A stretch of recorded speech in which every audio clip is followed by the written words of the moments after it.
में बैठोगे जब ही तो कर पाओगे। इस पे क्या कहना चाहोगे, इस पे टिप्पणी चाहिए बस। पावर लोगों के हृदय में होती है, उनके मन में होती है, उनके विचार में होता है। विचार में जो पावर है वो और किसी दूसरी चीज़ में नहीं है।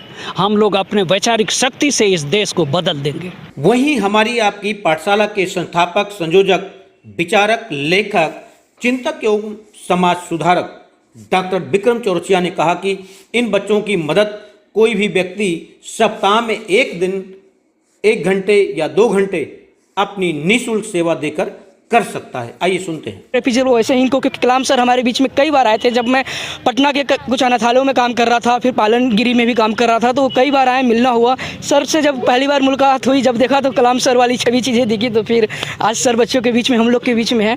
लेकिन इंडिया और भारत के बीच में ही फिर मैं उसी पर आ रहा हूँ, क्योंकि मेरा पॉइंट यही है और इसी को गैप को इक्वल करना है।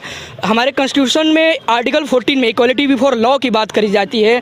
संविधान में जो अनुच्छेद 14 की बात की जाती है, ये बराबरी की बात तो छोड़िए, यहाँ इस पार्क में भी मैं बता रहा हूँ, इवेंट्स हमें स्पेशल खुद मैंने रिटर्न लिख कर दिया कि मैं कोई भी बच्चे तोड़फोड़ नहीं करेंगे, कोई दिक्कत होगा मैं जिम्मेवारी ले रहा हूँ। ये पार्क बंद थी, पार्क मैंने खुलवाया, सामने इनके पास चाबी रहती है।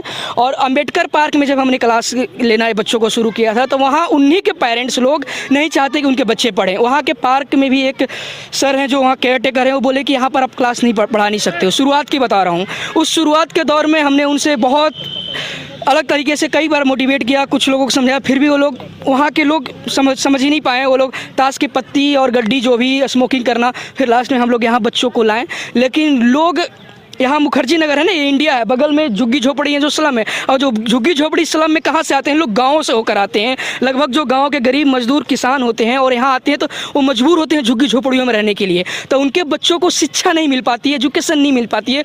लोग, युवाओं को भी बोलना चाहता हूँ कि 24 आवर्स होते हैं, उसमें 30 मिनट्स 40 मिनट्स जहाँ भी आप हो, किसी भी देश के कोने में, कुछ समय सप्ताह में 2 दिन, 1 दिन 30 मिनट 25 मिनट भी निकाल कर आप देना शुरू कर दोगे ना, तो हमारा जो बच्चा, वो जो डिप्राइव्ड बच्चा, वंचित है, जो छोटे छोटे बच्चे नशे में लिप्त हैं, तो किसी को माल न्यूट्रिशन से परेशानी है, खाने को नहीं मिल रहा है, पढ़ने को नहीं, उनके लिए एक रास्ता मिल जाएगा। और जब तक इक्वालिटी नहीं हो गया ना, तो यही बगल में मुखर्जी नगर लोग रहते हैं, उस लेवल्स का लोग रहते हैं जो कहते हैं कि इंडिया में रहते हैं, तो ये लोगों बगल में झुग्गी झोपड़ी हर जगह दिल्ली के अलग अलग कोने में है, तो वही लोग फिर वो क्राइम से लेकर हर गलत एक्टिविटी में, NSSO का आप आंकड़े उठाइए, उसमें आपको एक एक चीज़ मिल जाएगा कि जितने भी गलत एक्टिविटी में लगभग लोग इन्वॉल्व हैं, उसमें जुड़े हैं, तो यही स्लम लोग मजबूरी में, क्योंकि उनको ना अच्छी एजुकेशन मिल पाती है। अब देखिए इन छोटे बच्चों के साथ काम करना कितना टफ होता है, आप देखे होंगे।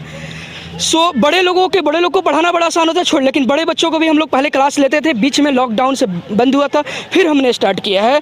जो उन लोगों